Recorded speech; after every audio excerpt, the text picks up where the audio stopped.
Welcome to the Fearlessly Authentic Sash and Soul podcast, the show that goes beyond the stage, prioritizing a healthy mindset, overall well-being, and triumphs in the pageant journey. In each episode, we dive into the transformative power of embracing authenticity fearlessly. From mindset mastery and self-care strategies to success stories that inspire, this podcast is your go-to guide for navigating the pageant world with confidence and resilience. Join us as we embark on a journey of self-discovery, empowerment, and celebrate the stories of those who fearlessly embraced their authenticity on the path to pageant success. I'm Lila Sherry. And I'm Rayanna Johnson. Welcome to Sash and Soul. Good morning. Welcome back, everyone. Hi, Lila. Hi, Ray. I'm over here cheesing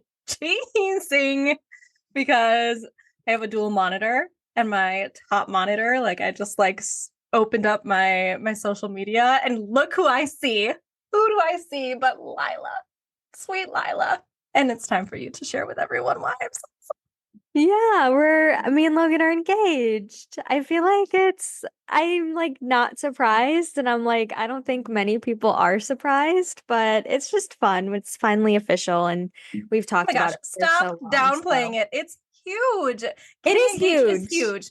Having been someone that has been engaged, it's huge. It is so huge. Much fun. It is, but it's also it was kind of the natural progression of where it was all heading anyways. So the comfortability of it, that's what's beautiful. Yeah, exactly. Yeah, I like that the day was a surprise to me, but the proposal was not. And that was really important to me. So yeah, it's all great. It's all good. Me and Logan are in our little love bubble and having a great engagement for the last 3 weeks. We waited so long. Announced it last night, right? Yeah. I wanted it to just be us. Yeah. Okay, will you share the Cliff Note version of the day? Yeah, so essentially he proposed on our anniversary, which was really fun because we unknowingly started dating on the 8th of August, and 8 is a really lucky number in the Chinese culture. And so I remember just being we got together on a great date. This is so good. And he totally played it off by being there's no way I'm going to get the ring in time and whatever. So let's just last minute, we'll just go to Chicago. And for those who don't know, Chicago is a really important city for us. Logan lived there for, I think, 3 years, almost 3 years.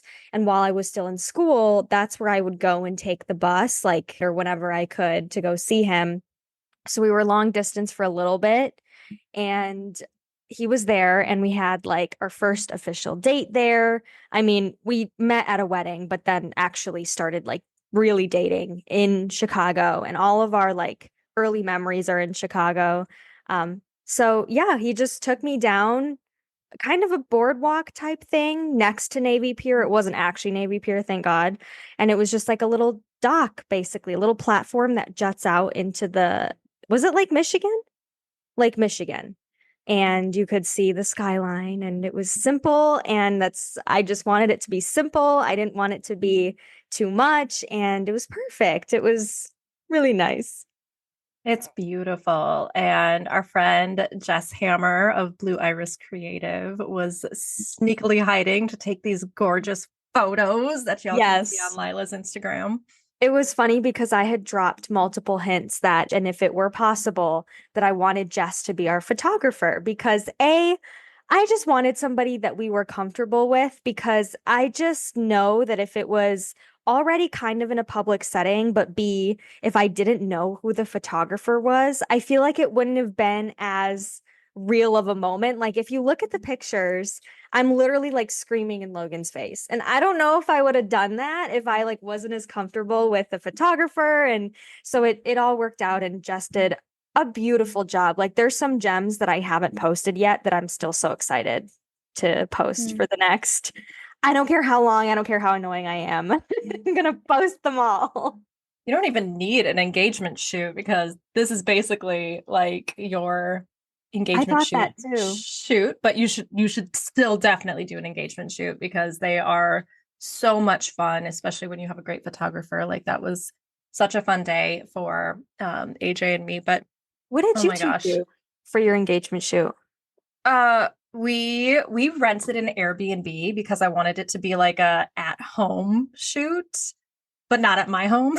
Like I wanted it to be like a cute, like super like artsy, adorable, like cozy place. So we found this perfect place on the east side of Milwaukee, like downtown Milwaukee. And yeah, it turned out it was really, really fun. It was perfect. So fun. So yeah, but yeah, definitely like take this is I'm so excited that you waited a little while too. Just knowing you and knowing Logan to like have that time just for you and like the closest people Yeah. in your life to know about this because our lives are so public, right? Like you were just Miss Wisconsin for a year. Now we host this podcast, you're coaching, like we're all over social media. And it is really important to take those times where it's just you guys. Um, I did that with AJ when we got engaged. He proposed to me at Disney World. And it was very similar in that I didn't know when he was going to propose. I had an idea. I didn't know when exactly, but I knew a proposal was coming. I knew there was a ring. Like that was important to me too. I think similar to you, where it's like, I want it to be a surprise and I want it to be fun and be giddy about that whole moment. But like, I need to have those serious conversations with you about what is our life going to look like and all that. So he proposed to me in Disney World right away when we first got there. And then we literally just spent the whole day just being kids, running around. We didn't tell anyone. We just like had a blast going on rides and like eating all the food and all that stuff. And we finally started calling like our closest family members the very next day when we were ready for that. But yeah, we took some time. And Yeah, it's such a beautiful thing to do. it is crazy how many people, not my closest family and friends. So yes, to similar to you, we had like that day and then I took probably another 24 hours before we started telling like his parents. People get so this I'm talking about social media, not like our close family and friends that we told. Immediately, even like the Uber driver was like, "So when's the wedding?" And I was like, "It's been 2 hours. Like this is nuts." Yeah. Nope, I don't know if I'm gonna have doves next to the Nile River with like pink butterflies. Like, nope, I don't Oh know my that. God, you should. That sounds amazing. I'm like, but we're also not traditional wedding people. Like, I'm trying to find all of the options possible that are just not super traditional. Half of my family is in China, so I don't know what I'm going to do there and like how travel is going to work or if we're going to do something over there also next to what we're doing here. Like, it's all just going to be, we're going to just figure it out. I don't mind having a longer engagement. I'm not Mm. running to this finish line of getting married. Like it's awesome and we're together, but we've also been a unit. Like it's not Yeah. like our Yeah. relationship has changed. It feels a little different, yes, but I don't know. It's just people just like run with the wedding stuff and I'm like, I don't know Yeah. what I'm doing. No, and I think, and this is actually going to lean into what we wanted to talk about today of like life after you're done competing and how just things just kind of slow down. And it's kind of a beautiful thing to not have to be rushing into something. And I think too, like wanted that longer engagement, wanted to be able to take my time and really enjoy things because we just went through how many years of things just kind of like compounded on top of one another, like local competition, get ready for state, local competition, get ready for state, local competition, get ready for the state, go to nationals. Like it's just all crazy. And you Yeah. just kind of want to take some time to breathe and enjoy and live your life. And so I can completely relate to a lot of that. And I think too, especially for many of us that grew up and have gone through trauma and have witnessed our parents and other very close family members have unhealthy relationships. And I'm speaking for myself. Like, I really wanted to make sure that I spent my time, that AJ spent his time really, getting to know one another and making sure that we were on the same page with things. So, I mean, we've been together for, it'll be 8 years in December, and our 1 year wedding anniversary is coming up next month. So, if that says anything to any of you about like, just take your time. I mean, and I'm 34, right? So like I've spent 15 years of my life, for sure, 15 years of my life feeling like I was running out of time. Like I remember being 19 and already feeling like I was running out of time. And now I look back and I'm like, man, I feel like I have time. Like I'm already 34, but I'm always also like, I'm good. I'm good. Yeah. I can breathe. Yeah. I'm like, you only get engaged once. I mean, sometimes Intentionally want, like that's the like intention, that's right? the point, right? Like we try our best to do that, of course. And so it's like I don't anticipate ever getting engaged again. So it's like I don't want to rush, even if it's however many years. Being engaged is fun. Like it's fun to think about the anticipation of, and this will roll into the conversation. I have a point to all of this, is that it's fun to anticipate the wedding, and it's fun to like think about what it could be like. And similar to something like being a title holder or competing, it's almost, when you look back, at least for me, after I was done with Miss Wisconsin and done with my like competition career as a whole, looking back, I realized that like the moments leading up to it and the fun of imagining it and thinking about it was almost, I don't want to say more fun, but there was just a different excitement to it. And I'm taking that lesson learned into here, into now, because yes, a wedding's going to be incredible and amazing. And that's the whole point of all of this. But the anticipation is not fun either. I'm enjoying what it is. Yes. Yes. Oh, I love that. And that just bodes well into like, I think everything that I've experienced since giving up my title of Miss Wisconsin, like there was definitely some discomfort and some growing pains of like adjusting to not working towards something as like significant as Miss America, blah, blah, blah, blah.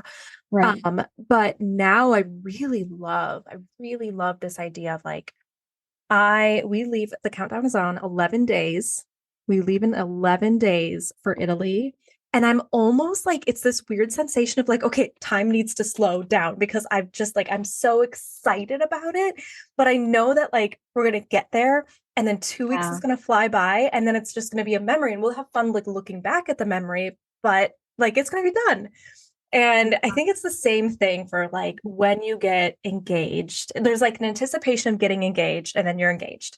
And then there's like the whole, and I wanted a longer engagement too. I think I spent 2 years engaged before we had our wedding. And it was like the anticipation of the wedding and planning for it and all and dreaming of it. It's the dreaming, you guys, right? Like even thinking about competing, it's the dreaming of being that title holder, whatever your aspirational title is. It's the dream of it. That's so much fun. And sometimes when you get into it, it's nothing like what you dreamt it was. Yeah. And that's where like there's more work and stuff, but it's, it's just that anticipation of that dream. And I think it's the same thing for me and AJ right now too, of like dreaming about being parents, and like we like our dream home and all the next places we want to travel to. Like we haven't even gone to Italy yet and we have a list, right? Yeah. So it's so fun to take your time and to dream. So I think this was a perfect segue and intro into our conversation today.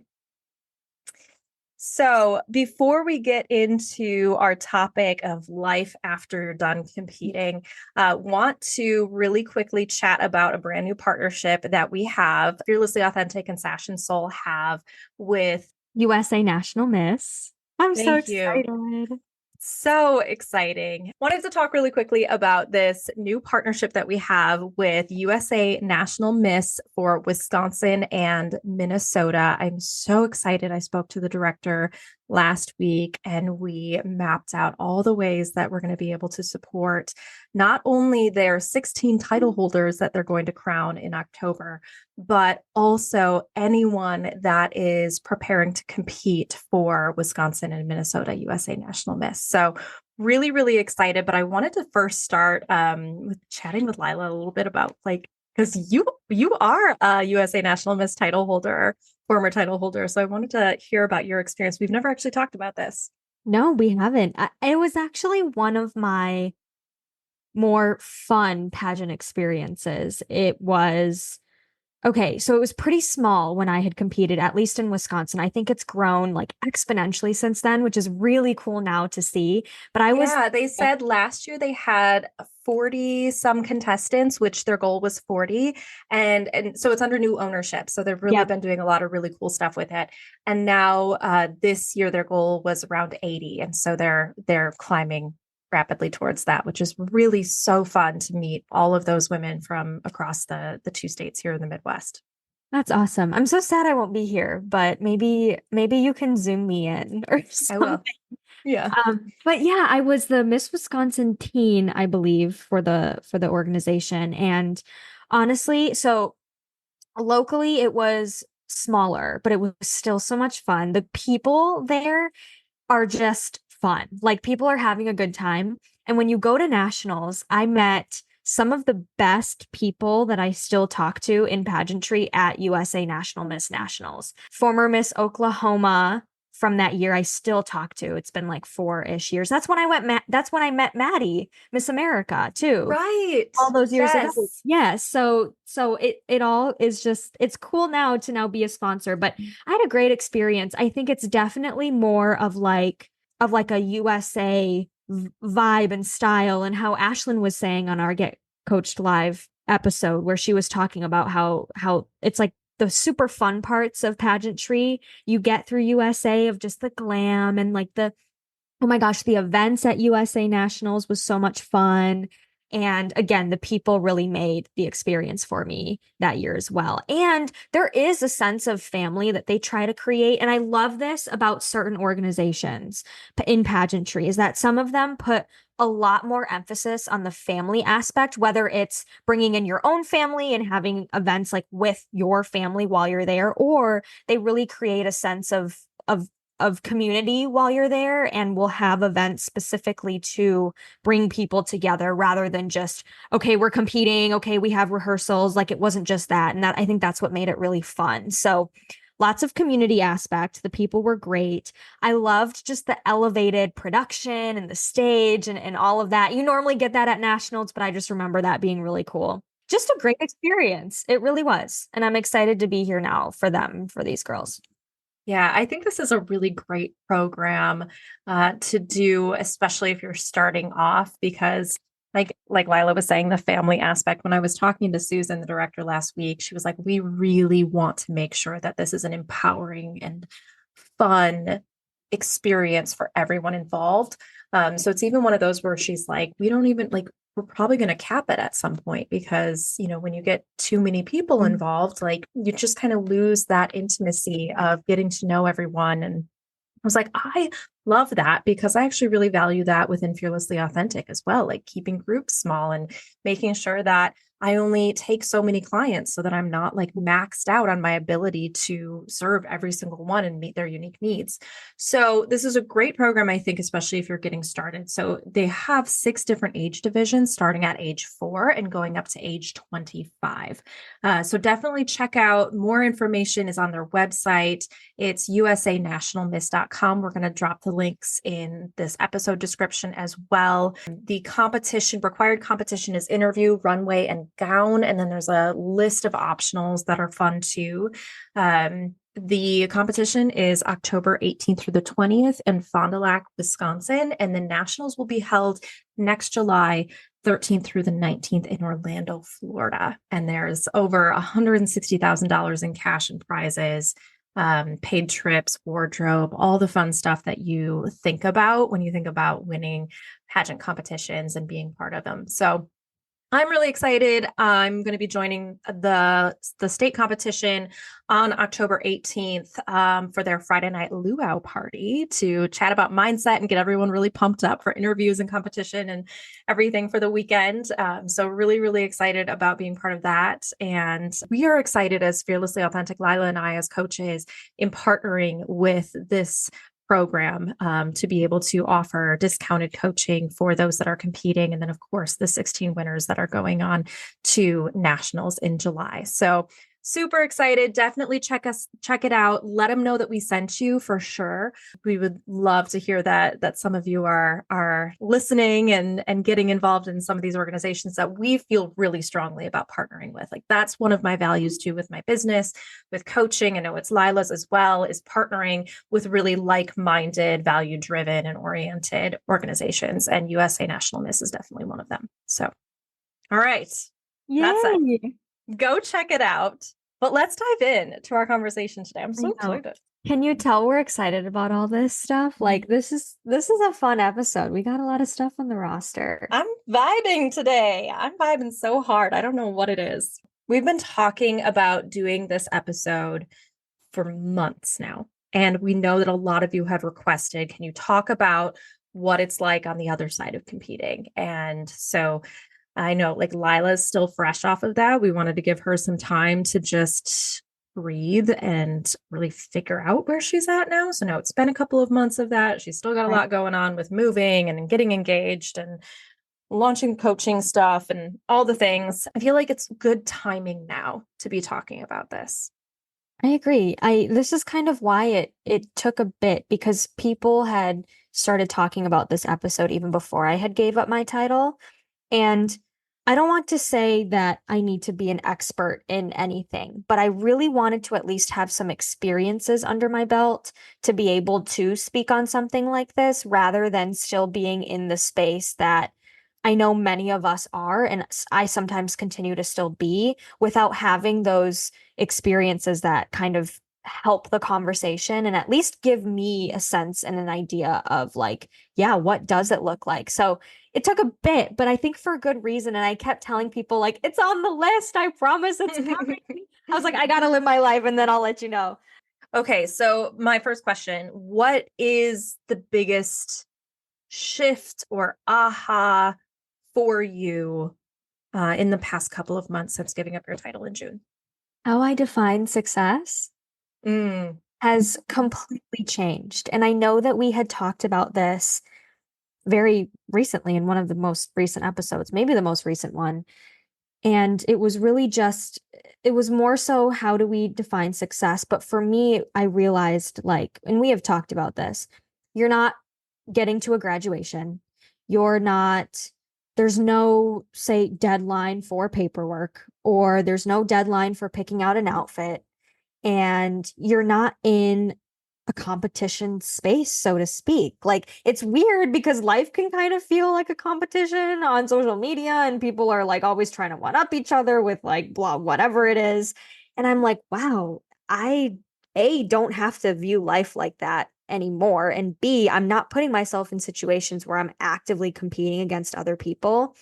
And number three, I think the biggest difference is there's not as many people that are like waiting for your next move, or like wondering what you're doing next, or like waiting for your next post on social media, or trying to text you about certain things like directors or people on your team, or like scheduling things. It just becomes really quiet in the best way though. I've loved being able to just listen to what I want. And that's not selfish. I love being able to sit with myself, look at my life around me, and decide, okay, I like this part. We're going to keep this. I don't like that. I'm going to throw that out. It's a really comforting experience. And I don't think I realized I was lacking that through the competition title holder life, because you're just go, go, go constantly, that you don't really have the time to not put your needs first, because I was many times putting my needs first as much as I could, but there's just a different level of, you're putting a lot of other things in front of yourself to an extent when you're competing and being a title holder and servicing and doing all of these things, that all of a sudden it's like, you don't have to do that anymore. I don't know. It just becomes quiet. That's the best way that I can describe it. It's a little bit more quiet. Yeah. And I think you had a unique experience in that quiet partly came from some of your decisions to, I'm so sorry, my dog needs me for some reason. Oh my God. She's leaning next to the microphone. I wish you guys could see this right now. Do you have some 2 cents to share, Gracie? I think part of it for you was that you had some time to breathe, and that you were taking a step back from your career in media and broadcasting and in journalism, and I, and stepping into role as coach, which is a very unique thing to be working for yourself and being on your own schedule and actually being able to, like, yesterday I had a rotting day. I don't know if you don't know what that is. Like, I learned it from my clients. I never actually understood what it was either, but I literally was just in bed all day until my husband made me like come downstairs on the couch with him later. And I just kind of needed that day to veg. And I hopped on a call with Lila for like 15 minutes when we usually have like an hour and a half call on Mondays. And I was like, yeah, I'm just not doing well today. So we're going to make this quick and then I'm going to go back to bed. And we have the luxury to do that. I remember when I gave up my title of Miss Wisconsin in 2015, I didn't have that luxury because I had started a full-time job already. And it was a be there by 8:30 at the latest, and you cannot leave until 5 kind of situation, Monday through Friday. Plus, I was salaried. So I had extra hours on top of that. I know. Lila's like gagging over here. Yeah, exactly. Like I still have nightmares about having to go back into that environment. It just doesn't work for me. And I know that about myself now because of how heavily I burnt out and struggled with it back then. But for me, one of my biggest struggles, I think, after giving up my title was feeling like I didn't know my identity anymore. So when you're talking about this, like, how do I define success? It was similar to that in that I felt like I wasn't working towards anything, felt like because I like wasn't traveling and doing all these cool, unique experiences and like doing the public speaking thing and trying to make a difference through my platform and all that stuff. And like, you guys, I worked at a food bank in Milwaukee where my primary job was to help, promote, collect, organize food drives and fundraisers and coordinate all the volunteers, over 5,000 volunteers a year for this program. And yet I still just didn't feel like I knew what my purpose was. It was such a weird identity shift for me. And I really struggled with that. And I think that can be a very similar experience for a lot of girls when they're done competing. The problem is we don't see that. No one really saw that of me on social media. I was still posting like fun, cutesy pictures with my sister and with my boyfriend when we were going out at night, or like really cool work events that I was doing. Like I'm still posting all of that. So everybody on social media may have seen my stuff and thought, man, like she's got her life together. She's doing these cool things. But I didn't feel that because I, in turn, was looking at all of the girls that I had just competed with at Miss America doing really incredible things and feeling like they must be so happy and have their life together. And I just felt stuck. It was a whole mess of comparison that is different than when you're competing, if that makes sense. Oh, it does. I'm glad because that was kind of the next point was the comparison aspect and what that feels like post title holder. And especially when you've been competing for a long time, because there are some people that compete for a few years and it was fun for them and they did it because it was something new for them. And it was, like you have those people and then you have the people that have been doing this since they were kids. And one is not better versus the other. Before my year was done after Miss Wisconsin, they had the best interest, but so many people would be like, what's next? As in like, are you competing again? And I was always be like, no, respectfully, I'm retired. I'm done. I'm good after this. And I had gotten kind of frustrated with somebody because they had kind of insinuated, well, what do you mean you're so successful in this world? Why wouldn't you want to keep continuing and competing? And looking back, that's such a great compliment, right? But I think in the moment, I was like, I haven't known my life without competition like this continuously for 10 years. I'm in my early 20s. Yep. I have to find myself outside of this. I have to step away. Looking back again, like a great compliment, right? Like I'm flattered. But at the same time, I was like, wow. I mean, I just couldn't, there was at one point where I couldn't imagine my life without it, but now it's like I couldn't imagine going back. You settle into the moment that you're in too, because I think I didn't trust the process of when this was all going to be over. It would feel like an ending of an era, and I wouldn't be trying to like grasp onto these last minute straws of, oh, I just want one more time on stage. Trust the fact that when you feel like your season is ending and that season of life is coming to an end, that is okay. And that could be a good thing, because it was that hop over the fence that was really scary, of not knowing what's on the other side and then being like, oh, well, it makes total sense now that I'm here. So I had a point to all of that, but I guess the comparison aspect, it could be difficult because you see the people that are still competing. And in some sense, I'm like, should I still be there? Like, should I still be thinking about that? And then you have the people that haven't competed. Like I remember some girls that were big names and big title holders when we were junior teens and teens and haven't touched pageantry since. And so I don't know, like the comparison comes in when you're looking at the people that you competed with, I think. But at the same time, like, who is to say that somebody else's journey was better or would have been better for somebody else, or you're not doing what is exactly right for you? Because I always thought if I fell off the face of the earth after this, I don't care. Who cares? You know what I mean? I could be in Timbuktu for all I care after Miss America. So I think I've kind of gotten to that point of, yeah, that path totally makes sense for that person. And this path totally makes sense for me right now. But what is it that makes us fall back into the comparison, I guess, is my question, because it still happens. I think to your point, I think part of the reason that we compare is because everyone has such a different, unique experience. So I think there's two parts to this. Number one, you already mentioned it, and I had said it before, like, we don't know what people are going through behind the scenes, right? Like, people probably thought that I had all my stuff together, living my best life here in Milwaukee after I gave up my title of Miss Wisconsin, just because of how and what I was posting on social media. But you don't really know that that person that's posting all that stuff might actually be struggling on the other side. Lila, I see you. I see you going through all these changes. I see you like through the growing pains and all the stuff, but the world doesn't.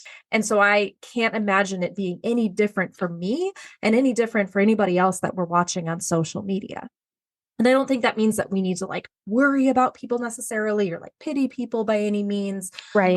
But just to keep that in mind for ourselves and keep ourselves in check when it comes to that comparison piece.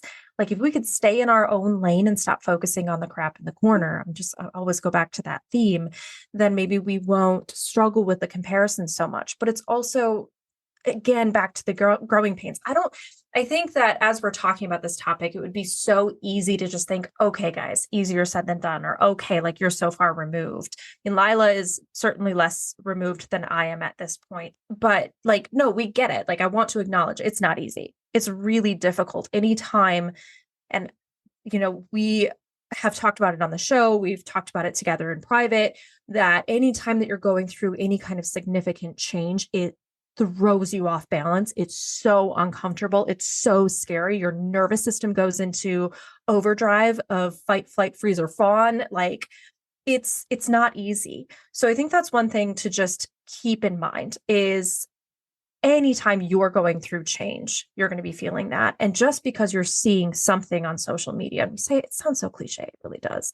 Yeah. But I'm just going to tell you from lived experience that, just because we see other people like doing all this cool stuff doesn't mean that they have it all together or feel amazing. Maybe they do, and good for them. That's right. Great. Because on the other side of that, just because they're living their best life and they're having a great experience and a great time, like that's the path they chose. Like the universe laid out things for them based off of what they wanted and what they were passionate about and the opportunities that they had, the people that they met. You can't compare apples to oranges because that's what you're doing. You're in a completely different space.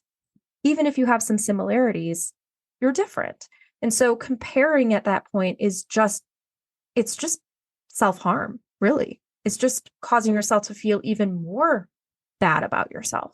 And I wish I would have had someone to tell me that. Yeah, I just think social media is a beast, because you'll even hear it from, and this is why I felt I started to feel a lot better with the changes and the things that I was going through and all of the transitional periods and whatever it was, figuring out my identity.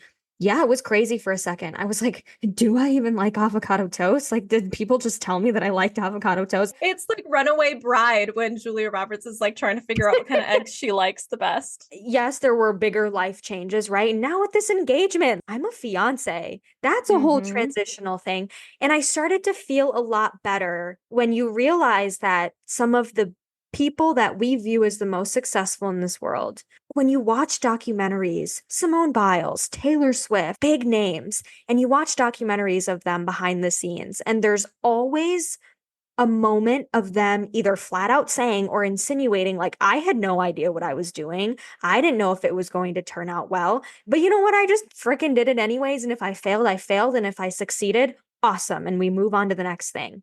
I kind of had a moment. Oh, and then I saw a quote that I think I reposted that was like, when nothing is certain, everything is possible. And I was like, oof, that was really impactful to me too. So I hope that this helps, not trying to say like, wow, I have it all together now and I feel great about all these transitional parts in my life. No, it's not easy. I wish you guys could see my apartment right now and the state that we are in with moving. Oh, it's organized chaos. It is chaos. There, like, my couch is my desk and I like don't have a stand. We don't have a desk. Like, we don't even have a chair in this place. It is nuts. And I wish that, yeah, behind these beautiful engagement photos, that was one of the most special moments of my life. We're currently in the middle of a crazy move and don't have furniture. You know, like, there's always this back end to it. And I was even just talking to my coworker the other day from the news station, and she will even mention, like, it is crazy how when you work in a public figure setting like she does, she's a weekend anchor and people love her. I love her. And we were just talking about at dinner the other day about how social media hides so much. And we'll even talk about how, like, our friends, acquaintances, whatever you call it, that are kind of micro influencers or influencers, and they'll be making these beautiful videos of them going on vacation with their families or whatever it is. And sometimes behind the scenes, it's like, that was the worst vacation of my life, or this, all of these things went wrong. And then you just see literally just the picture perfect views. I don't know. I think this is more of a conversation now about social media now that I'm thinking about it, but that is just a beast in and of itself. And I think that's why it's important to turn to a lot of different other platforms, whether it's books, whether it's documentaries, whether it's podcasts. I think that you just get a certain different level and perspective of people and humans in general. And so that's my spiel. I think I had a point to all of that again, but you made it. Yeah. It's just social media, you guys. Like, I want to drill that into girls' heads, because I can't imagine being a, like, even younger person, being a teenager or a preteen girl growing up in this generation and seeing all of this. Ugh. How about this? Food for thought. It's pretty difficult to struggle with comparison when you don't have something to compare yourself to. So maybe remove the avenue for comparison more often than not, and the struggle might dissipate a little bit. Just a thought. Yeah, this is kind of a philosophical question, and I don't think we have to answer this, but again, food for thought. What are we comparing ourselves to? Yeah, and when we're feeling some sort of way, are we jealous? Is it a jealousy thing?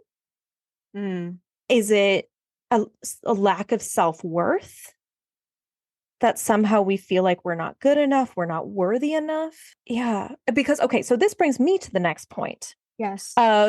So a couple of things here. When you get done competing, you go from busy type A personality, grinding to make a difference in the world, to build up your resume so that it looks good, so that you have plenty to talk to the judges about, so that you have like this impressive brand that you're putting out there. You go from that to, well, now what am I working towards? What's my purpose? I know that was the driving factor for me behind my kind of pseudo identity crisis when I was done competing. Yeah. because I didn't feel like I was working towards something. I didn't feel like I had anything to show for my time or for my life. And I went through a lot of like, I feel like I need to be working towards something. Maybe I should like apply for an MBA program, Right. or maybe I should join the Peace Corps, or like maybe I need to figure out how to move across the country, or all these things that was running through my mind of like, I was trying to maintain that mentality, that mindset of a competitor that is constantly on the go, constantly trying to figure out how to improve. It wasn't even myself. Like I wasn't even focused on improving myself. It was improving the way that I look to the Yes. world based off of what I was doing, and also feeling like I needed to be doing something incredible to somehow be worthy. Yes, I'm ready to jump in here. Another quote. I don't know about quotes today. I love How it. like be more focused on how your life feels rather than how it looks. There's that part. And then this makes me think of when we as humans, or maybe we as women, and this is why I'm so passionate about working with young women, and I think a big reason why you are too is we want to empower you, not just because it's a buzzword, but because when I felt there wasn't anything laid out for me in my life, or there wasn't, like you said, something specific that I was working towards, or some measure of success by other people and what they were seeing, all of a sudden, yes, you're kind of having an identity crisis and you feel out of control. But what I really think it is that you have so much control over your life now that we almost don't know what to do with it. We're not really owning the fact that you talk about this, we create our experiences. We don't get to choose the circumstances in our life, but we get to make decisions for ourselves that can change parts of our lives. And they might be difficult decisions, but we have this control over our lives. And I think for me, when I realized I had all of this control in my life, that I was an adult that could make all of my own decisions. And frankly, like I look around and I'm like, oh my God, like nobody's going to stop us from moving across the country. We can do that. And obviously, there are different factors and means and whatever, but like you can make decisions in your life and the job that you're doing and quit your job to start your own business like I had the control to do that. Craziness. And I think Mm-hmm. I think there were times when I felt the most insecure as I was lacking the empowerment to actually own the control that I had.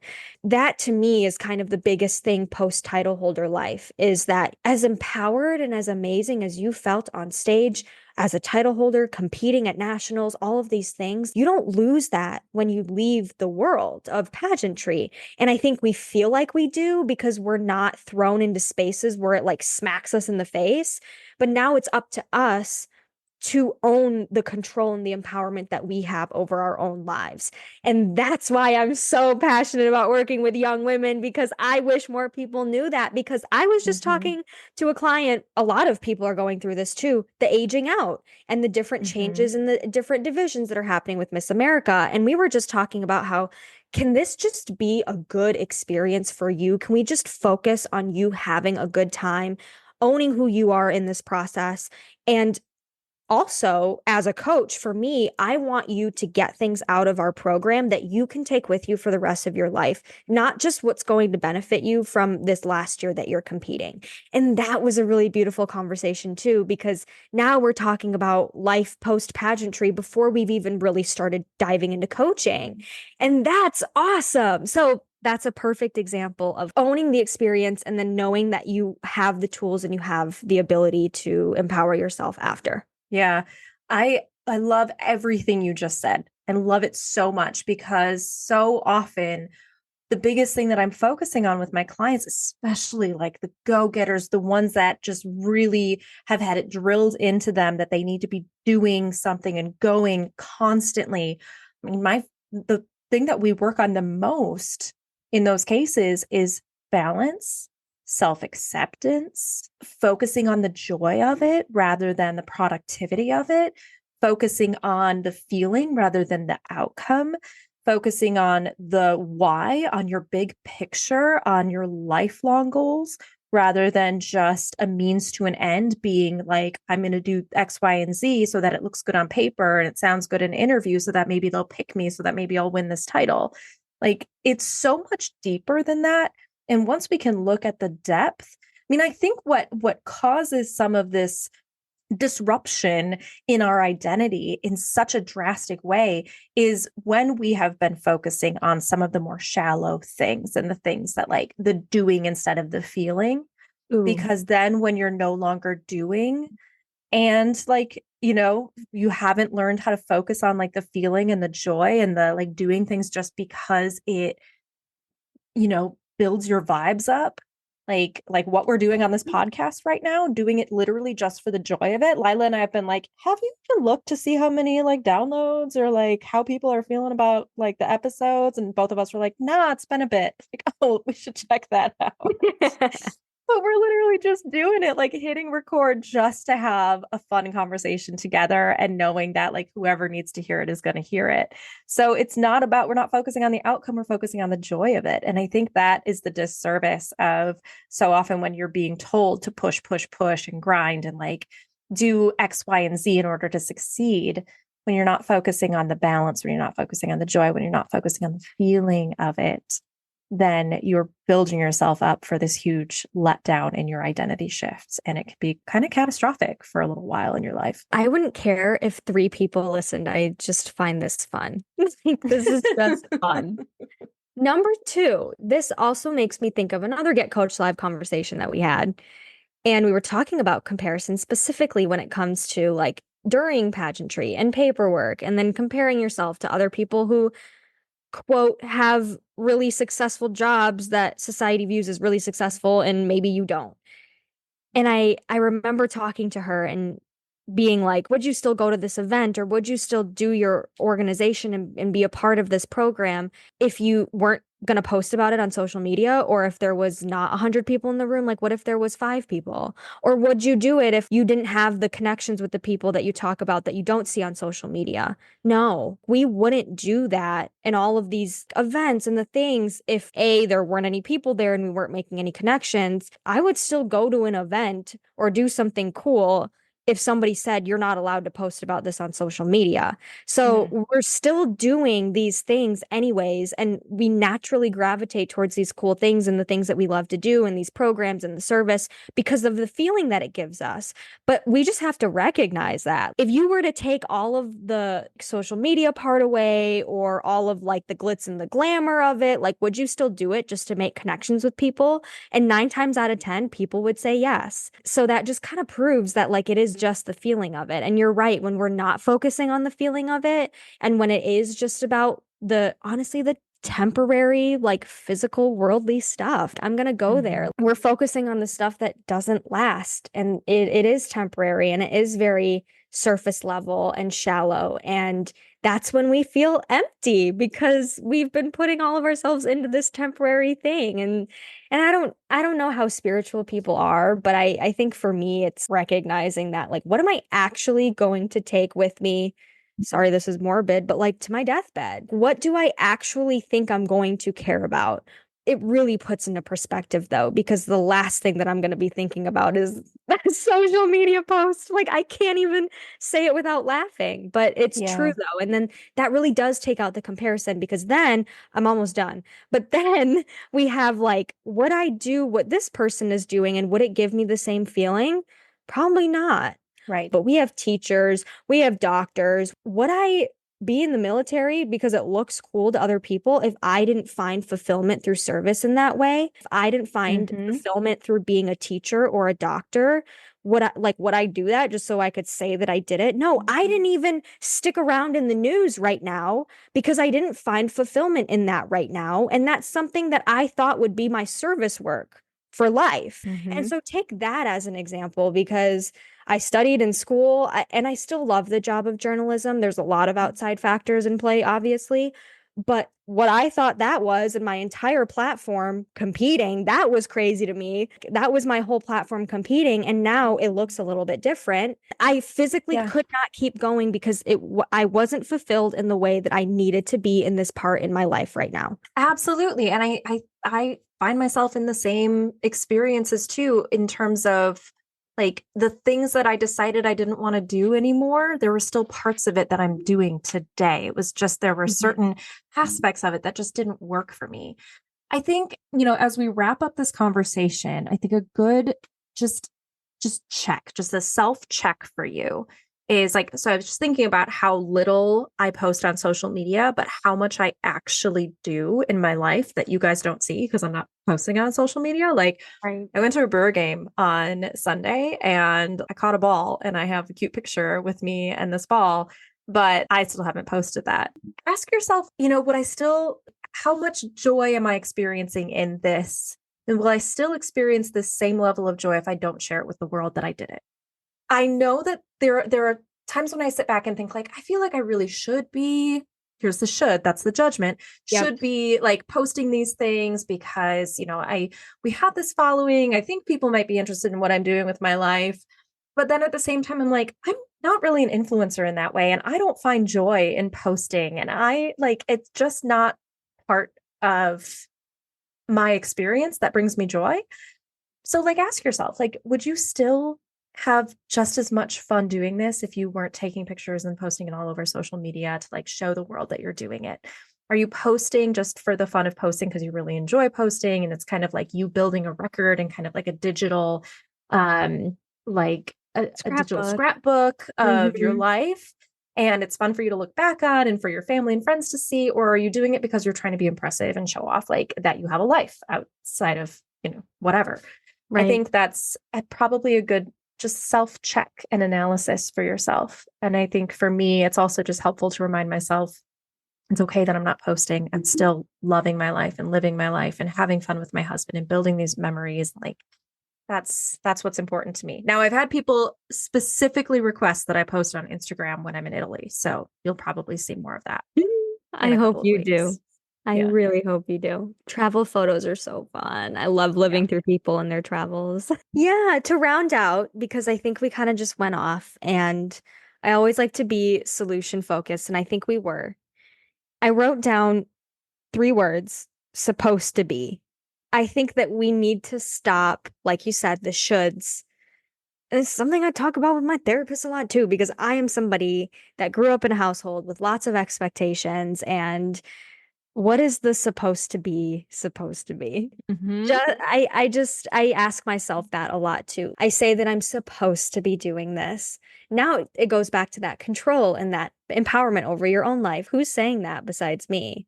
And if I really give myself that empowerment that I preach and that I try to teach other girls and give them the same tools, I got to practice what I preach too. So those 3 words, supposed to be, I don't know, take that with you. And that's something that I have to remind myself of, is like, what is supposed to be. Powerful.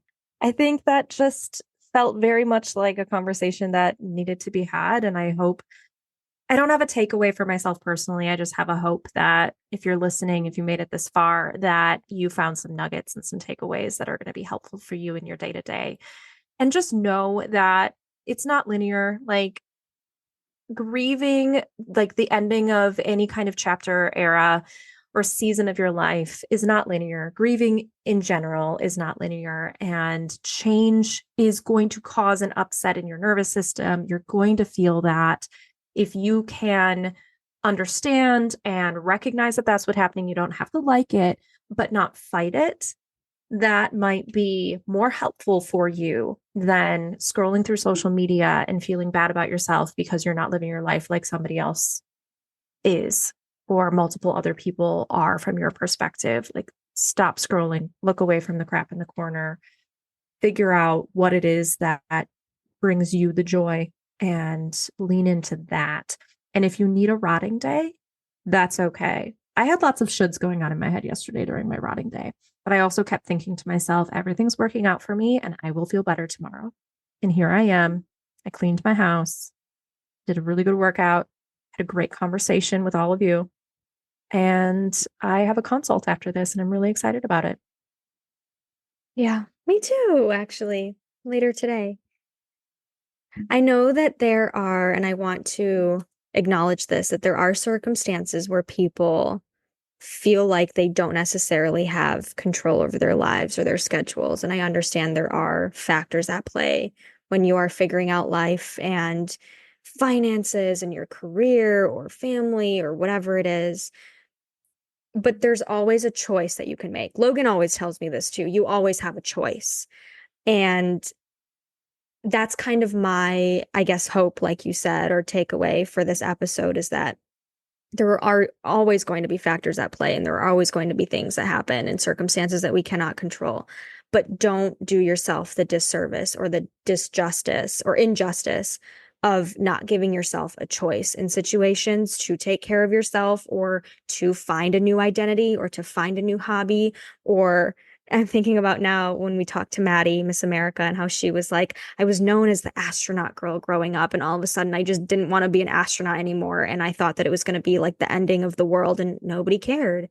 So give yourself that choice to fail, to mess up, to make the wrong decision, but at least don't sit in the space of feeling paralyzed, like you cannot move in any direction or wherever you want to be. Because I think this is what it all comes down to post-title holder life, is we don't have that structure anymore. We don't have something that we're working towards. And I think we can often feel paralyzed in all of that. So remember that you have a choice. Remember that you have times and moments where you can make decisions, and you always have some control over your experience, not your circumstances, but the way that you experience things. And that's what I want to leave on, and acknowledge that it can be difficult, but we all have that empowerment. We're allowed that, and we're allowed to give that to ourselves.